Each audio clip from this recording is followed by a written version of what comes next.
नमस्कार, मी वृषाली पाटील बातमीपत्रात आपलं स्वागत करते।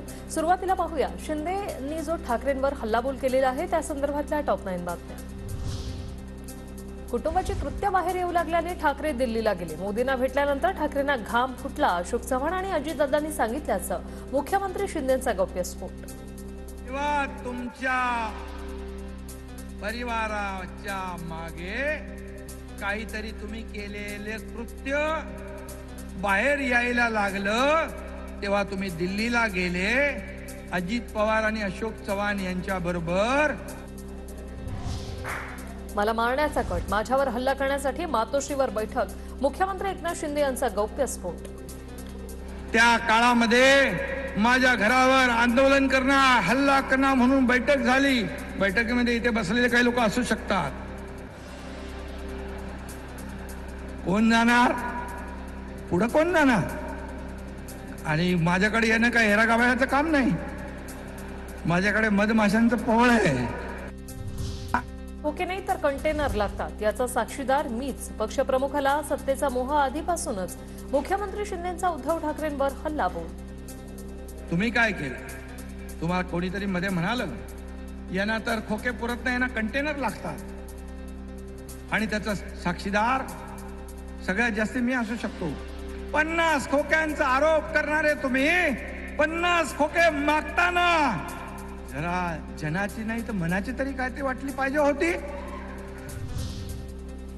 ठाकरेंच्या चेहऱ्यामागे अनेक मुखवटे। मोदींना 2 वेळा फसवलं। ठाकरेंकडून 2019ला बेईमानी। मुख्यमंत्री एकनाथ शिंदेंचा गौप्यस्फोट। एक सांगतो तुम्हाला, ते जसे दिसतात तसे नाही। इनोसेंट चेहरा, इनोसेंट चेहऱ्याच्या मागे अनेक चेहरे आहेत। बाळासाहेब असताना मातोश्री मंदिर, मात्र आता उदास हवेली। मातोश्रीतून आता डरकाळीचा नव्हे तर रडण्याचा आवाज येतो। मुख्यमंत्री शिंदेंचा ठाकरेंवर हल्लाबोल। वाघाची डरकाळी फुटायची, इथून आता रडगाण्याचा आवाज येतो। शिव्या शाप देण्याचा आवाज येतो, दुसरं काही नाही। हे बाळासाहेबांनी कधी केलं नाही। तुम्हाला मुख्यमंत्री व्हावं लागेल असं म्हणताना शरद पवार माझ्याकडे बघत होते, मात्र पक्षप्रमुखाला 2004 पासून सत्तेचा मोह होता। शिंदेंचा गौप्यस्फोट। पक्षप्रमुखाला या सत्तेचा मोह आतापासून नव्हता, 2004 पासून होता। तुम्ही विकून टाकलं। तुम्ही सत्तेच्या मोहापायी खुर्चीसाठी बाळासाहेबांचे विचार सोडले, बाळासाहेबांचे आचार सोडले, त्यांची भूमिका सोडली। जयुतीसाठी सरकारने मत दिलं, त्याच्यासोबत सरकार स्थापन करायला पाहिजे होतं। लग्न एकाबरोबर, हनीमून एकाबरोबर। शिंदेंचा ठाकरेंवर हल्लाबोल। तुम्ही सत्तेच्या खुर्चीपायी सगळं गमावलं असाही लगावला टोला। 2019ला तुम्ही लग्न एकाबरोबर केलं, संसार दुसऱ्या बरोबर, हनीमून तिसऱ्या बरोबर। हे संसदीय शब्द आहेत, बरोबर आहे ना गजाभाऊ?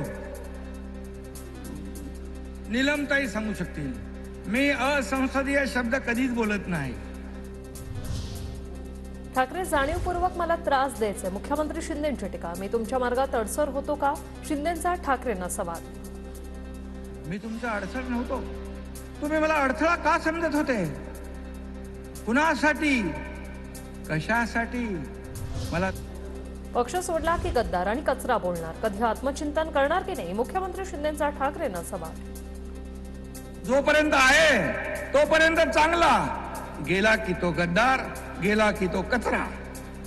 एक दिवस हेच कार्य करते आणि महाराष्ट्र तुम्हाला कचऱ्यात जमा केल्याशिवाय राहणार नाही।